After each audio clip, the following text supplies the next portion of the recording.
Sebagai manusia, kita dianugerahi akal dan kehendak bebas, karunia yang membuat kita mampu merancang masa depan kita sendiri. Mulai dari hal kecil seperti jadwal harian, hingga keputusan besar seperti pendidikan, karier, pernikahan, kita berusaha mengatur hidup dengan penuh perencanaan. Tidak ada yang salah dengan itu.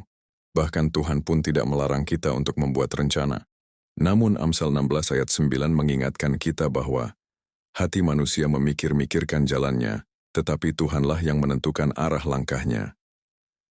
Ayat ini mengajak kita memahami dua hal sekaligus. Peran aktif kita dalam merancang, dan kedaulatan Tuhan yang mengarahkan setiap langkah kita. Seringkali kita sudah menyiapkan segala sesuatu dengan matang, tapi hidup ternyata membawa kita ke arah yang berbeda dari yang kita harapkan.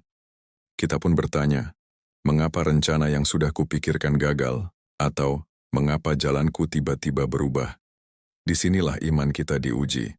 Ketika kita belajar mempercayakan hidup pada Tuhan, kita sadar bahwa meski tidak selalu mengerti jalan yang kita lalui, Tuhan tahu persis kemana Ia membawa kita.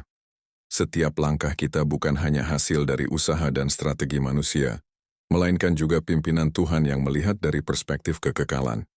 Rencana kita seringkali dibatasi oleh apa yang bisa kita pikirkan, pengalaman masa lalu, dan harapan pribadi. Sedangkan Tuhan melihat lebih jauh, lebih dalam. Ia tahu bahaya yang tersembunyi di balik pilihan yang tampak baik, dan Ia juga mengenali berkat yang tersembunyi di jalan yang terasa berat dan sulit.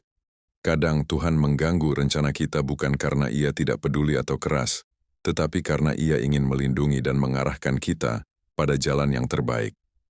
Saat kita menyerahkan rencana kita kepada Tuhan, kita memberi ruang baginya untuk membentuk, menata, bahkan mengubah arah hidup kita sesuai dengan kehendaknya yang sempurna.